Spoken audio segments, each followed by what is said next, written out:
passe l'artiste. Super, encore un but sensationnel.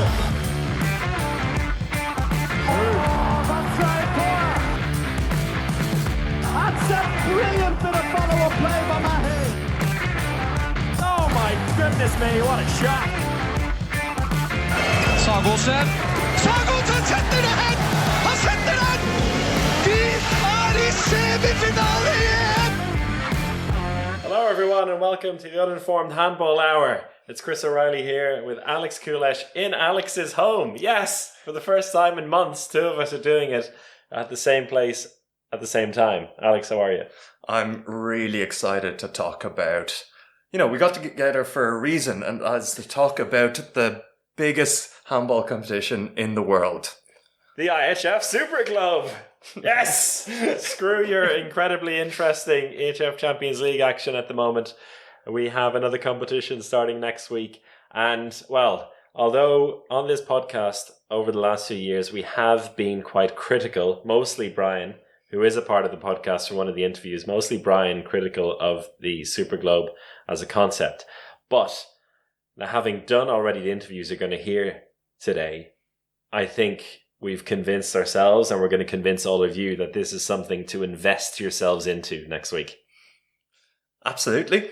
And I think we will just go into our first interview with Danilo Rojevic from San Francisco Cal Heat that qualified from the North America and Caribbean competition. Danilo is from Switzerland originally, Balkan parents, and moved over there to the USA for work reasons, of course, which he speaks a bit about in the interview. And yeah, he's the coach of the team, former player as well at a fairly high level, and he gives us a bit of an insight into their preparation and his meticulous preparation in particular, and what he's planning to get out of this competition next week.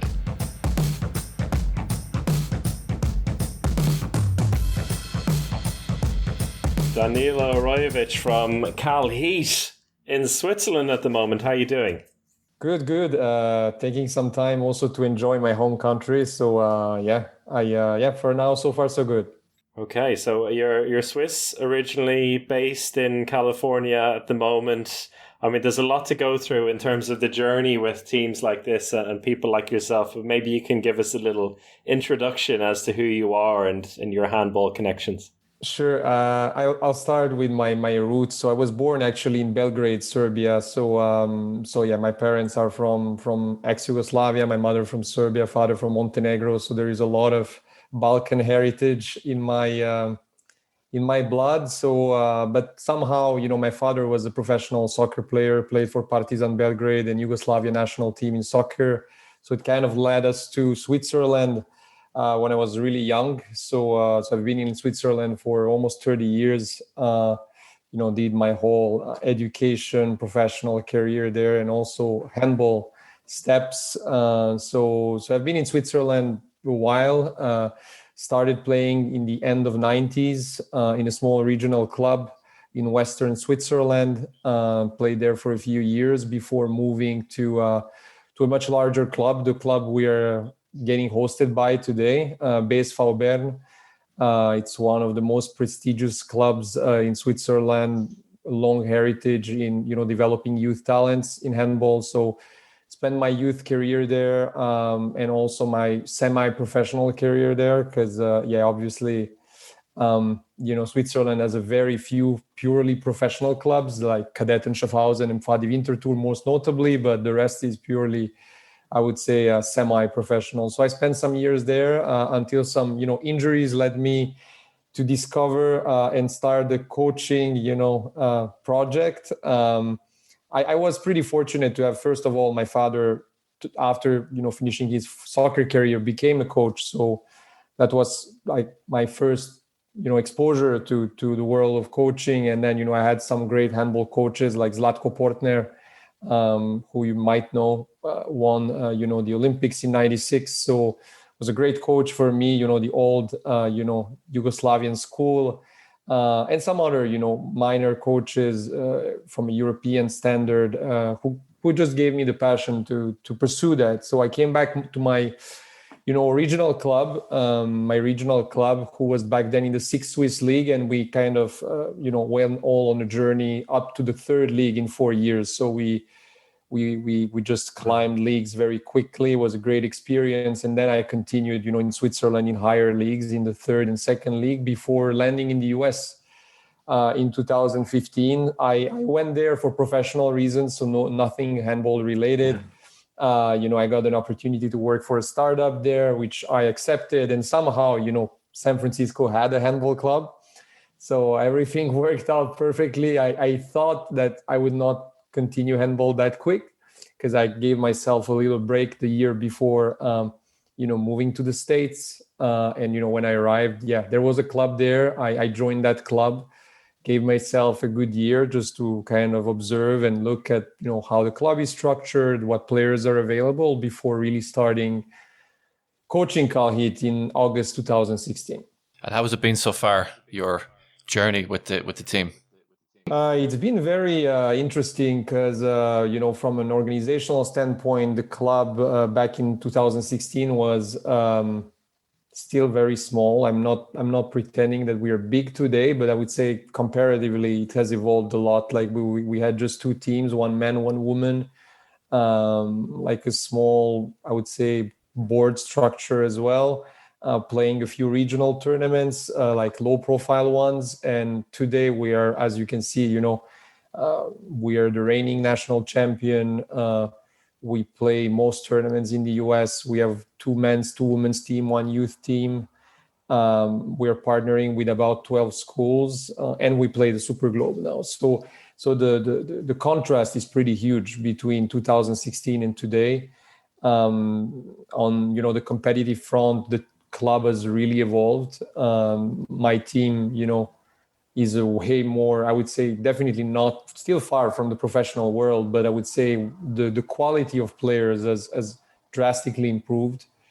We were lucky to get a few exceptional players in the last few years coming, from European backgrounds mostly. But that helped kind of shape and get us to where we are today quicker than I anticipated. But it's growing amazing. The Super Globe was kind of our dream 3 years ago, and I'm happy we got there quick, I would say. So I just want to get a bit of context here in your journey to the Super Globe, because a couple of years ago was the first time we had a North American and Caribbean qualifier. And there was the team from Canada, there was New York, and then there was the LA team as well. So no Cal Heat on that occasion, but the LA team seemed to be like a bit of a mishmash of everyone else who wanted to go to the Super Globe. Where were you as a club at that point? And what, I guess, prevented you from playing in that tournament and inspired you to go then take it on this time around? So back 2 years ago, and I remember those conversations, the 2 federations, like the Pan American Federation split. And the idea, the concept of a Super Globe qualifier in North America came super abruptly. New York City took on the challenge and very successfully hosted, their event. We were invited, we were eligible to actually go.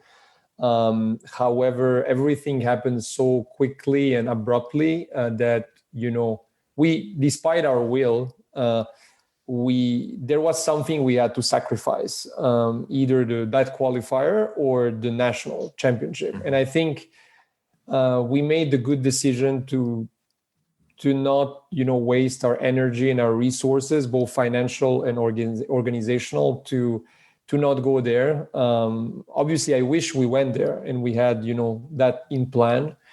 But we focused on the national championship. We gave our players the clarity on what we expected from them. And I think that played a big role in us winning because we were ready.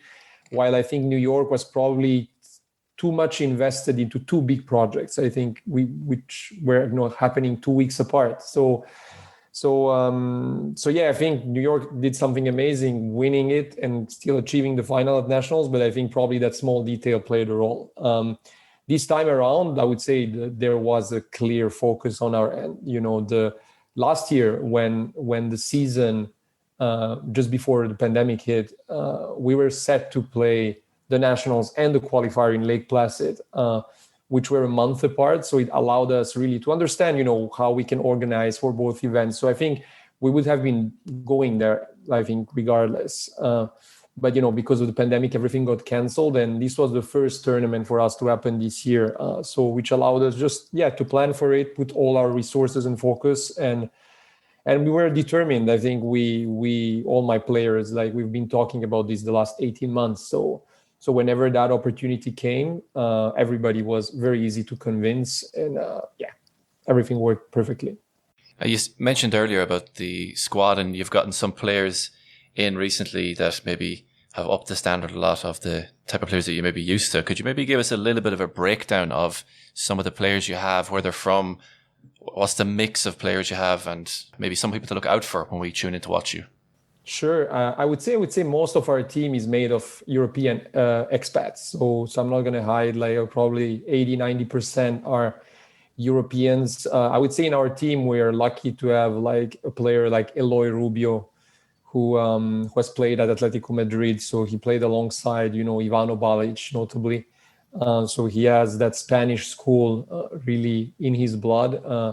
He started his journey in the US with Chicago for a year, but kind of the destiny brought him to the Bay Area, and he started playing for us. So he was really an essential piece in our success in the last 2 years. Then you have also a player like Zoué Dakuro, who is a Cameroonian born, but moved to the US like almost 10 years ago, like a player that gives a lot of athleticism to our team, extremely talented to play on both back players.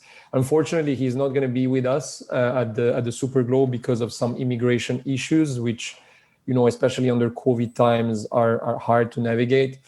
But we have other players as well, like, our goalkeeper, Lukas Kröger. He played in the third Bundesliga with Fürstenfeldbruck. So probably the best goalie in North America right now.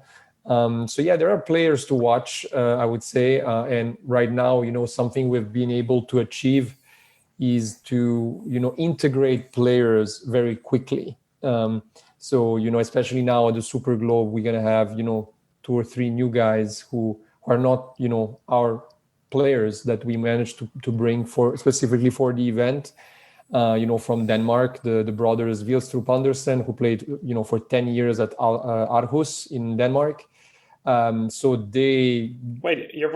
bringing both of them? Yeah, exactly. That's amazing. Initially, we were supposed to bring only one, but one of our players had, a family emergency. So we had to find someone else who plays a defense specialist. And Ronny Vilstrup Andersen played that he's just amazing. And I see it right now at you know him? Or? Well, I know both of them well, yeah, from the beach handball European Championship. Yeah, exactly. They're vested in beach, but they are so amazing. And we have this kind of, and I don't know if it's my style of integrating teams, but I'm very detail oriented, and I want to have things under control as a coach. So for me, it's really important, how to integrate new players, like in which room do they put you together? How do you bring them to the team and make sure that they contribute the maximum of their capacity, rather than just, what LA did, I think was a great attempt, but I think bringing people from all different parts of the world or the US together is always a huge challenge. And I think you need to have a proper strategy on how to manage that. Yeah.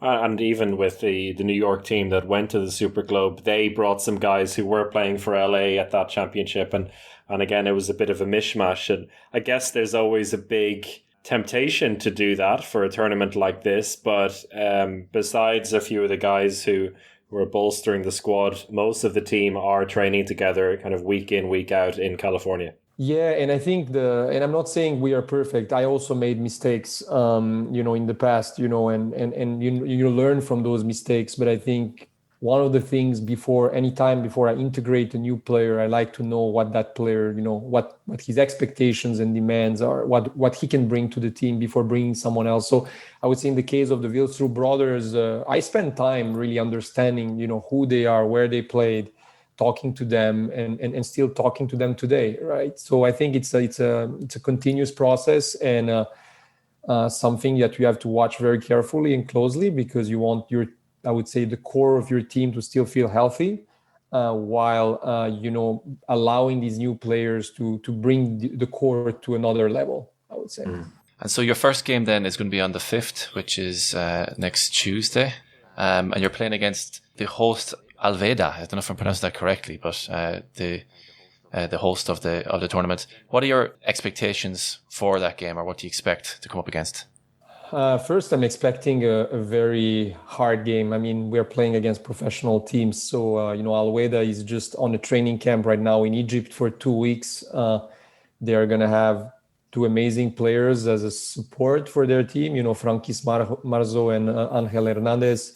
So this is already like a huge mountain that we have to climb. So I would say my expectation, first of all, and that's what I told my team, is like I'm not expecting them to win or lose the game. Like I think no one probably in the handball community thinks that we are gonna achieve something, which is good on one hand because you have no pressure. But on the other, I think I want us to leave a good impression. I want people to see us play a modern type of handball, like fast transition play, modern, defense tactics, constant movement, constant, aggression in defense, like something that you're like, even if at the end we lose by 10 goals, which might easily happen, right? I want the teams, like the people to feel like, hey, these guys are really good. They're obviously not professional players, but, they tried, they did something interesting and we're going to look out. And I mean, if we at halftime, we're a few goals behind, 2-3 goals behind, I would sign for that. So I would say that's my expectation. And, ultimately on the individual level, I want to bring my players, minus the guys that we brought, an experience that they can get and grow from so that, on our national scene, we get even better and better and can repeat those experiences in the future. So yeah, I think the Super Globe is a great exercise. It's a learning experience and we should see it as a tool to get us to a better place in the future. We'll speak to somebody from the Sydney Uni team also in this podcast, and I think they're a great example as well of over the years going back over and over again until they managed to win a quarterfinal back in 2015 and showing what is possible. But you'll also have a couple of games, even if the first one is a loss, you'll have a couple more games no matter what. And when you're approaching this and in the training camp you're in right now, without giving too much away, of course, but are there any areas that you feel that you can exploit in other teams or that your team could actually grasp onto as an advantage that you're going to focus on? I would say something I like to play on. I'm a very meticulous person, and obviously you would know that more if you knew me. But I would say I like, even though this mountain seems very, very high, I always believe that there is a chance. So I think a person who believes in his dreams and hopes, can be actually a pretty tough opponent because, you never know, right? And that's the way I prepare my players. I'm telling them, there is a chance, but you have to work hard for it. And we have to add in some elements or surprises on both the defense and offense that we can bring. And I think the team is responding very positively to that. So, without, outlining, a strategy and everything, but I think we are preparing this game like it's a game we can play, not a game that we're going to be losing. And that game is going to be lost or won at the end, but before we are entering the court as San Francisco Cal Heat, not as a challenger, not as a small team or an amateur team. So I believe anything is possible. So then at the end, we will definitely need some luck. We'll definitely need to be in probably one of our best days. And then, if we can bring this game in a close one, I think this is mission accomplished. I think over the years, people watching the Super Globe, especially some people who are maybe a little bit better off in terms of the quality of handball they watch, and some people can be very critical of the Super Globe. But you said at the very beginning of the podcast how much it meant to you to qualify for it. And I was looking at your Instagram beforehand, and one of the pictures of you holding a trophy, and you were talking about how you would have loved your grandfather to see you qualified for the Super Globe and watch the Super Globe. What would you say to the people? And there's maybe some people on this podcast who were very critical of the Super Globe in the past as well. I won't say who they are, but like the guy talking right now. What would you say to people who maybe are a bit critical of the Super Globe and what it means to the smaller teams like your team to be and play at this type of event? So I would actually broaden that question, even not the smaller teams, even the professional players. And I see it here. There are some players that are professional in my team that were like last year, like the Wilstrup brothers, that I didn't need to convince them at all for that. Like it's, hey, do you want to play the Super Globe? They're like, of course I want to play it. Like, am I in? Like, so I would say it's, to me, it's such a privilege, I think, being part of something like that. It's like, I try to imagine that, being like the Olympics for an athlete that is not part of a core country. Like, I remember this picture of David Musambani, swimming at the Olympics in Sydney. He was, I don't know if you ever watched that race. He was just swimming by himself, etc. And it's fun. Probably he never went there to think about, I'm gonna do something. But I think the idea of participating, getting there, succeeding, for me is something like, I don't understand why you would need to convince someone this is such a great opportunity. So for me, I touched the professional world in my younger career as a player, as a coach. I was never a full-on professional, but like this is selling me the Super Globe is super easy. That's why, like, people who are critical about that, I don't really understand it. Maybe it's fatigue, maybe it's I don't know what it is, but I think, to me, regardless of if you're a professional or an amateur, and we talked it with Magdeburg, for example, recently. We had an interview with Magdeburg, and even for them, this is something special. The last time they were there was back in the years with Olafur Stefansson, with Nenad Perunicic. So they're super excited to be there. And I think this is the emotions and the feelings that you as a player or as a coach, should entertain. For me personally, as I wrote on my Instagram, that was when I talked about this with my grandfather like a year ago, was such a dream, and when you achieve it, you're so happy. And because handball is probably not something that gets me any money, this is something that I hold dear to my heart. So achieving that together with my team was, it's a huge accomplishment. Finally, then, you mentioned the Olympics there. And in just, less than 7 years now, it's going to be in your backyard, LA 2028, which we've spoken about at length on this podcast a few years ago. But all of a sudden, it seems to be coming up very soon. And I wonder what your thoughts are on the USA going to be hosting that with automatic places in the handball tournament, because it feels like in Cal Heat, there's a lot of youth handball work going on there, and you could be developing a couple of players for that event.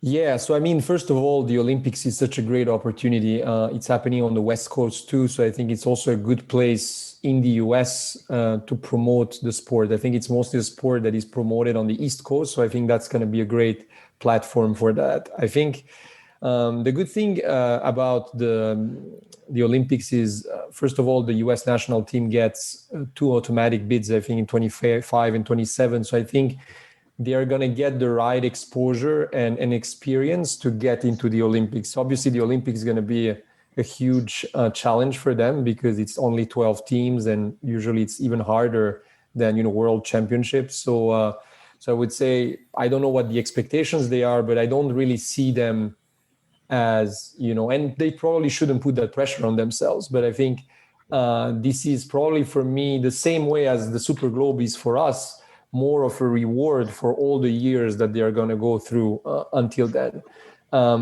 So I don't know what their chances are. I would not bank too much on them. So hopefully you get the experience they want. But for Cal Heat to contribute, I mean, that's our biggest wish. But I think before that happens, there needs to be a couple of steps before.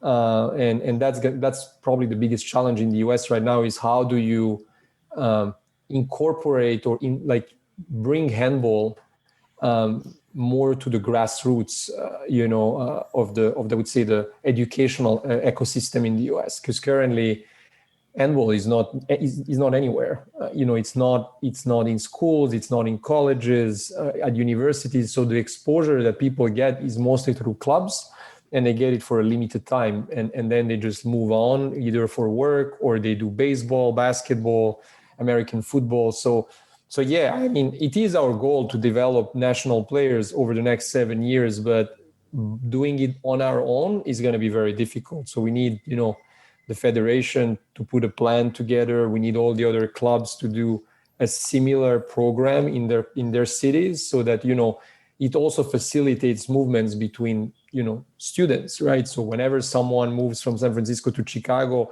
there is already an ecosystem that is able to welcome him and directly integrate him in that system. But right now, nothing of that is happening. So I think until that is not set, probably the US will resort to dual citizens like they have today, and then it's just praying that there is enough of players that can be able to play at that level in 228. Well, it'll be on our doorstep before we know it. But that's brilliant, Danilo. Thanks a lot for your time. Lovely to talk to you. Enjoy the rest of your camp in Switzerland, and good luck next week. Yeah, thank you so much, guys. And you're doing a great podcast. I like it a lot. And keep doing what you do. Thank you, mate. Thanks so much. Bye-bye, guys.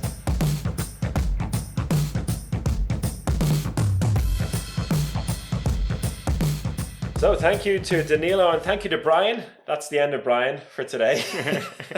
He's off in the countryside in Austria while we're here in Copenhagen talking.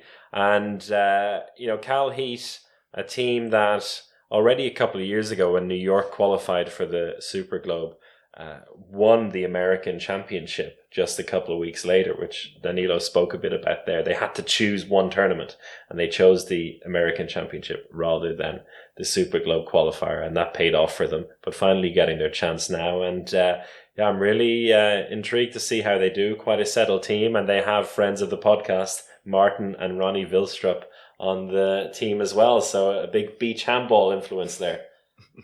Always exciting to see a team like that compete against the very best. They start against hosts. I don't know what's more difficult, starting against the hosts in Saudi Arabia or starting against Magdeburg, which our next guest will probably talk about in a lot more detail. Yeah, I would say Magdeburg is a tougher start, to be honest. The Sydney Uni, who have been regular participants really for the last decade. Regular participants in the competition, and even back in 2015 won a quarterfinal match and qualified for the semi-final, so they've made an impact in the past. They have a very strange situation, which our guest Luke Ireland will speak a little bit about, where they haven't been able to use any of their regular players because they're all stuck in Australia. And if you leave Australia at the moment, it's going to be difficult to get back home again. So what they've done is they had a call out to the wider Sydney Uni and Oceania community, where they've had former players who are based in Europe, and then players from New Caledonia and New Zealand, in Luke Ireland's case, also join the team. And as we'll hear in the interview, Luke had a big decision to make. And I guess we'll just leave it there. Let's jump into our interview with Luke Ireland.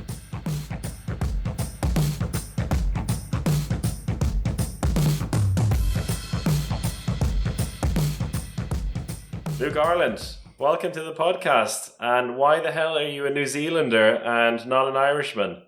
The question they ask me most of my life. I tell you for free, I'm actually playing as a British citizen, so I've actually got a dual passport. So there you go, an Englishman as Ireland from New Zealand. Brilliant. Well, first of all, thanks a lot for joining us in your busy training schedule in Saudi Arabia already.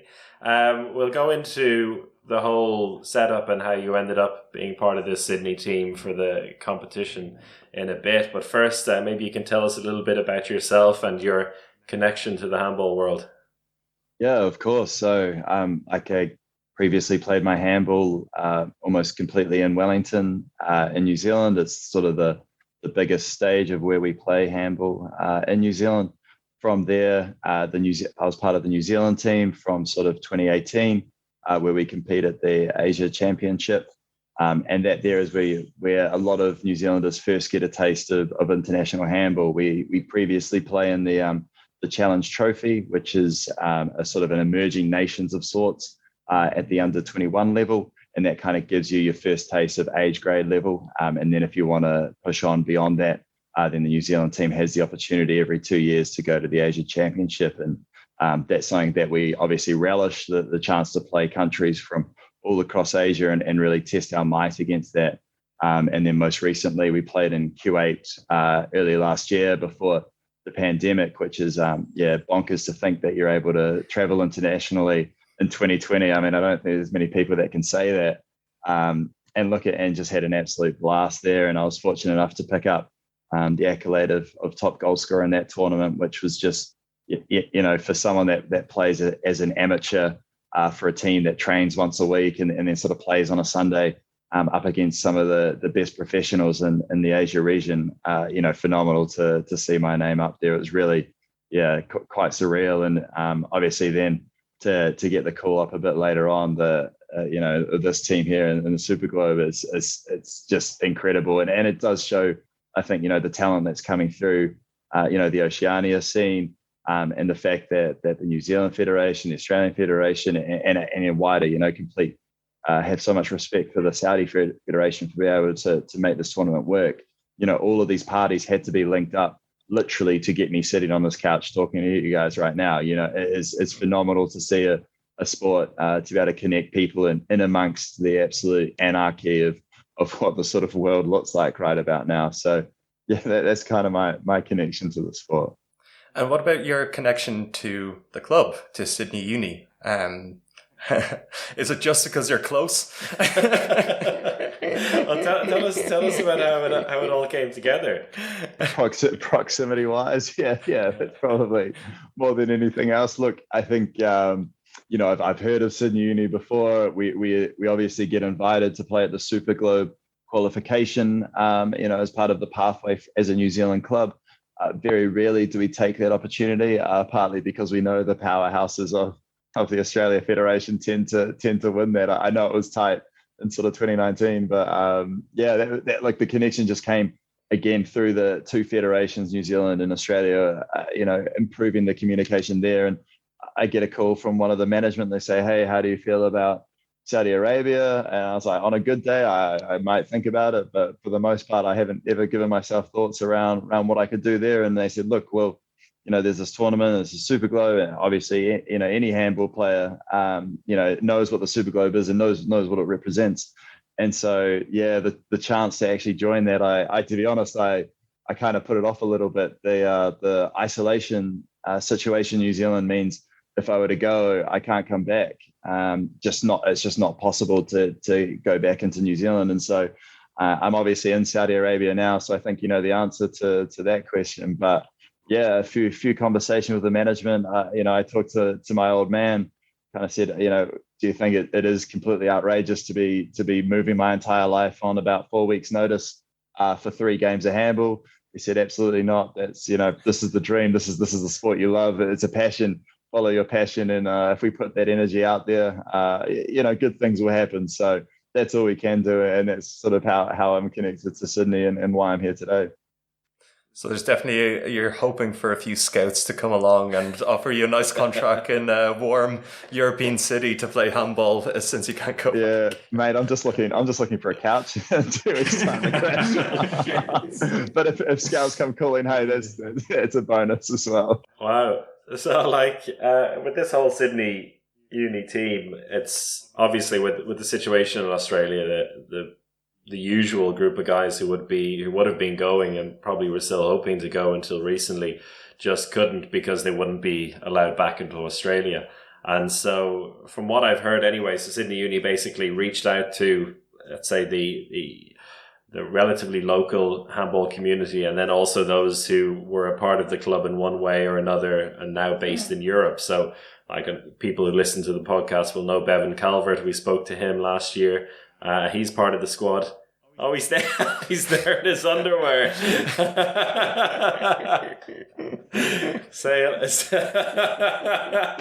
I wish it was a visual podcast now. Thankfully we have that bit recorded. May release it at some point. But say hello to Bevan for us as well. And so I also saw that there's a player in the team who used to play for Sydney, but now is playing for London GD. So there's a real spread of players, and that must be pretty tricky as well. You're all coming together just a few days before the biggest games in your lives, and you got to get to know each other and put some kind of format of a team together. Yeah, it's a fascinating dynamic here. It really is. I mean, you touched on it perfectly, right? There is just such a mixture of cultures and the way things are going about it. Diego from London, fascinating chap, right? Always likes to show up a bit later to the team meetings when perhaps he should be on time, but that's just part of his personality. And others with their sort of German efficiency, no, we need to be here at this time, and then all the kind of stereotypical Swedish politeness really comes into play as well. Not to mention, some of the laid back Australian New Zealand approach to a whole bunch of things. So look, it is a whole mix of people, and on the point around the guys from Australia, we're absolutely gutted to not have those boys with us. I think, we almost talk about it before the start of every training session that we have is you're no longer you're just representing the club, but you're actually representing the responsibility you had to be able to take this opportunity where others who genuinely, wanted to go and did have that offer there, were unable to take that opportunity. So, I know we've only had sort of 2 days, maybe 3 now that we've been working together, and we've only got 2 or 3 more before Magdeburg in the first game. But, look, you just take each session with that responsibility. Coach talks about giving 100% when we're on court, and that's, that's not running around like headless chooks, but, that's about making sure that your heart and your desire is there. And when you step on court for training, when you're warming up, when you're talking to your colleagues, literally at the dinner table, right? No phones at the dinner table. We're all here. We're all one team. And we need every moment we can to get to know each other. So, anything that we can do that improves our dynamic, to improve our communication, the way people think, the way people talk, is gonna make potentially the difference. Come the 5th of October. Can you say, are you clicking as a team? You've had a couple of sessions now. What is what's the gut feeling of how it's come together so far? Yeah, it's fascinating. I think you've just got so many different ways of playing handball, amongst other things, and certain mentalities that can at times cause a bit of friction, but that's what you need as well. If we were all the same players across all positions, you wouldn't get the change up that I think, a team like this actually is going to thrive on. So, some of the link ups that we've seen, earlier this morning, even in training, some of the shooting is just phenomenal. And, you talked about Bevan before, to have his experience and what he did last season as well, I think brings a lot of presence to the team. And there are guys there that are really taking lead. Our captain Pierre is phenomenal, both on court and off court.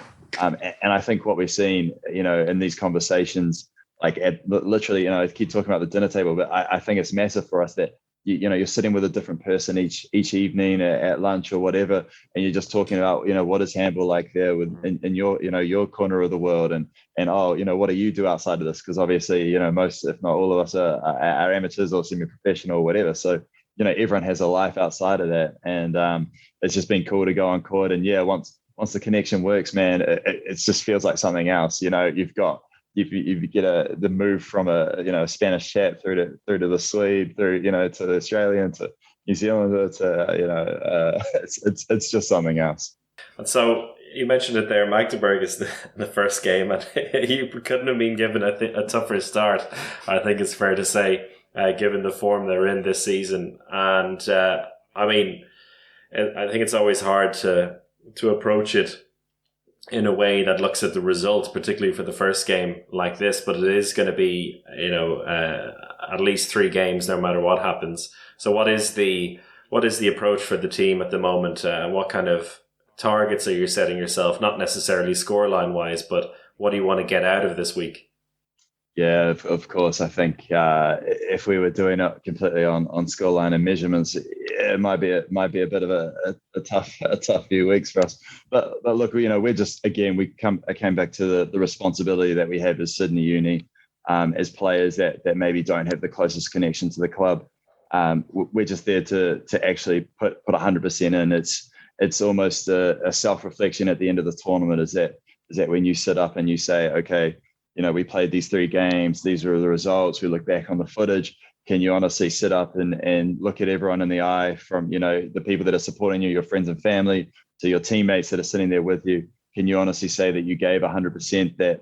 And that doesn't mean you are faultless or whatever else. It just means that when you were in the moment, you were in the moment and you were doing what you can. And look, that's the mentality we have to take. I think, Coach said at the start that we were all winners to begin with. And that's I fully believe that, because to get here took an absurd amount of logistical and at times sleepless nights to be able to get yourself here. So you give yourself every opportunity to then be able to actually push through it and to take this opportunity. So success for us, man, is honestly, you just sit there and you go, right, I went on court against Magdeburg and I took that shot from 9.5 meters. Maybe it was caught and there was a fast break thereafter. But hey, that's the game that I want to play. I want to take them on one-on-one. I want draw and pass or whatever else. It's not going to end with a 0 next to our name. And so there are going to be positives that we can take out of the game. And I think, at the end of the tournament, you just have to look back and say, that was all I physically could have done, given also the 4 weeks notice period. Maybe you give yourself a bit more prep and you can hold yourself to a higher standard. But got to be cognizant of that as well. We'll definitely be keeping an eye out on that top scorer list for your name on it, just in case. And, I want to ask you, because when we set up the chat in the first place, we did it through a mutual friend and another Wellington handball legend, Aaron Roxburgh, who said that you're part of a handball dynasty, the Ireland family. And so maybe you could tell us a little bit about that, because all your siblings and your parents are involved? Yeah. So for those that follow New Zealand sport, I'd probably consider the Islands the poor man's version of the Barrett brothers in the handball scene. So me as the oldest, that kind of paved the way for what handball ended up becoming to our family. So, starting in 2012 in the Challenge Trophy in Samoa, I think, all of my siblings and family came and watched and actually said, wow, what a sport. It takes you to these, beautiful places of the world, and you get to travel and you get to play a very physically demanding, but at times very beautiful sport. And so that sort of got the itch. My younger brother, Harry, then picked it up and he became part of the New Zealand under-20 team to go into the New Zealand team. My sister then picked it up and played in the tournament there again, and she then went to Bulgaria as part of the team that wins the IHF Challenge Trophy. You go and play against the other winners from the other regions, and so for her, she was able to play in Bulgaria, which is just a phenomenal opportunity for her. And then lastly is old PI20 Paul Ireland, who managed to pick himself up a cheeky little sponsorship with Salming a few years back, and kind of shows, actually starting a bit younger can really provide you with the platform to then push on to bigger and better things. And, gutted that he couldn't be here as well. He did get asked initially, but a collarbone playing social soccer. I mean, what are you doing, mate? You're a New Zealand athlete for handball. What are you touching a football for? But he's had a tough time in his young career. He was at one of the Danish schools, focusing on handball before the pandemic hit, and obviously you got to make a very difficult decision, and probably the right decision to come back home. So he's going to be looking for his opportunity to come over and make it, a name for himself and just push the sport as well. So, that's aside from the siblings. There's a terrific photo of all three of us boys up against Hong Kong, in the same picture. All three island boys taking the field is terrific. And then you've got the folks. So I started my own club, the Fox and Fruit Flies, about 3 years ago. And when I did, the old man kind of sat up on his chair and thought, you know what, I've seen you boys do it. I reckon I could roll the arm over. And so at the ripe age of 28 young, but closer to 60 than that, I think, age wise. He came on board and has been playing the last 3 seasons. And I tell you, he jumped into goal the last 2 seasons. And I think you look at his save percentage in the league, it's not too shabby. He does all right. And then Mama Island started playing last year as well, and then just loves it. It's a real testament, I think, more broadly to the way that New Zealanders play sport. You grow up and you just kind of you take on board everything. You play a bit of basketball here, you play a bit of cricket here, you play your soccer, football, whatever. Rugby obviously is a big part. I'm a slightly scrawnier white boy, so I don't tend to touch that. But and handball, I think, brings together so many of those facets, and that for me was one of the biggest appeals. Right, you've got some of my basketballing background. Used to be a fast bowler for cricket. You kind of can merge those together. And that way I don't have to shoot a basketball, which was never my forte. So, I think it's a real testament to the attitudes that Kiwis can have to just pick up a new sport and run with it. That's great. Well, I think you're definitely a shining light this week. Maybe your brothers won't agree, but as far as the wider handball world, you're going to be in the spotlight for the next few days. And I hope you enjoy it. It's going to be a huge experience, I'm certain. And I hope you all have a good time for the rest of the camp, and good luck on Tuesday, right, against Magdeburg. Yeah, no, I appreciate that. Thank you very much for your time, fellas. Thank you, Luke.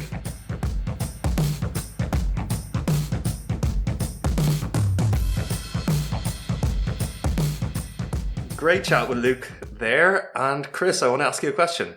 Would you leave your country forever to play 3 games in the IHF Super Globe? You know what? I probably would. What a decision. Let's assume eventually people will be allowed back into New Zealand. But yeah, huge decision to make for Luke. But as you could tell from that conversation, not just him, but his whole family are absolutely nuts for the sport. It's wonderful to hear. And having met a lot of Luke's teammates and friends in the Wellington handball community last year, playing beach handball with them, I really like the way they think about the sport and the way they appreciate it. And Luke really seems to be appreciating that. And just for those of you listening who recall the moment with Bevan Calvert, he turned over the camera, and I think we will have to release that at some point on our social media channels, where Bevan is laying vertical on the bed, wearing not very much, nothing at all perhaps. We'll have to check that one back. But yeah, also great to see Bevan get another opportunity to play at the top level after his moments with Kiel last season. Mm-hmm. So real interesting mishmash of players for the Sydney Uni team. Really tough start though against Magdeburg. Absolutely, that's your favorite team. They're doing well, but I think I've loved this opportunity to speak with both Cal Heat and Sydney Uni players and kind of get an insight into their passion into handball. And for us, that it is very close to heart, because we also come from countries where handball isn't a top sport. But what you find in countries like that is that people who are involved in the sport have an absolutely different level of passion or commitment to the game, because every day you have to fight to just be able to play the game. In traditional countries, you grow up with it, you play it your whole life, you get set up for it. But, in the US, in Australia, in New Zealand, you are a player, you're a coach, you probably set up a club, and you have a podcast. You have a podcast about handball. And it's the reason why we love handball so much, because you find that you get engrossed in it so much that you just want to share it with the world. So I hope you enjoyed the insight into the wacky world of handball outside of Europe. And it's something to bear in mind as well when watching these games next week, and just like putting that into perspective. And for them, this is going to be this is an opportunity that many of them won't have dreamt of. And so that is, hopefully we get to see them enjoyed to the full capacity next week for the Super Globe, which starts on Tuesday, the 5th of October, and 10 teams competing. And we mentioned there that Cal Heat will play against Al Weda in one of the opening round games, and in the other one, it'll be Sydney Uni against Magdeburg. Also in that competition, of the European side, we have Aalborg and Barca, the 2 finalists, from last season's Champions League. Who else have we got in there, Alex? I think an interesting team to look out for is, of course, Zamalek from Egypt. You know, building on the success of the Egyptian team, they're a very strong team. They have big names like El Dira and El Akmar to look out for, but they do play Barcelona in that quarterfinal. But, you know, this season, Barcelona aren't quite what they... I won't say that they'll lose to Zamalek, but it will definitely be an interesting game. On top of that, you have a new Brazilian team in. The traditional team that's made it to the Super Globe has been Taubaté, but Pinheiros actually beat them in the qualifier for this tournament. Team that is full of Brazilians, no outside stars, but again, I think the standard in Brazil is quite good. And lastly, we have Al Noor, who I have no idea what they do or where they come from. They're the other Saudi Arabian team, Yeah. I would guess. Yeah. Okay. So 2 Saudi Arabian teams, and then 1 representative from every other continent except for Europe, which has 3.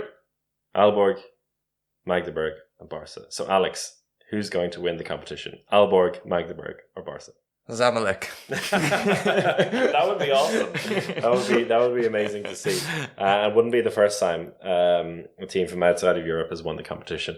I have a feeling it'll be one of Aalborg or Magdeburg. I think they'll be taking it pretty seriously, and Danilo spoke a little bit about that as well. It's a great opportunity for those 2 clubs. I think Barca they'll go through the motions. But I think they'll go through the motions by scoring and 40 goals a game. score 40 goals a game and use it as, use the first few games of this tournament to relax. And then I think it will be a Barcelona-Magdeburg final. We've seen the German clubs that have come into this competition. Fuchser Berlin, they really took to it, and Magdeburg are in a lot of good form.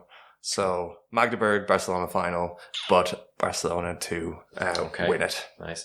Barca lost in midweek in the Champions League, and what was a great round 3 of the Champions League. And we'll just go briefly on that because we put together a power ranking just ahead of it. 5 teams in it, 3 of them lost their game, 1 of them drew. So do you want to give a little hint as to what the next power ranking is going to be after a wild week in the Champions League? To be honest, I have no idea. We just discussed it, but that might completely change in my mind. But look out for Vardar. They're back. Vardar are back. Just one more thing I want to mention before we go. I think it's a really nice story. It's come out of Sweden and close to my home in Gothenburg, is that Louis Sand, who is a trans male, has made his debut in Sweden's 2nd tier in the Allsvenskan, which I think is pretty amazing.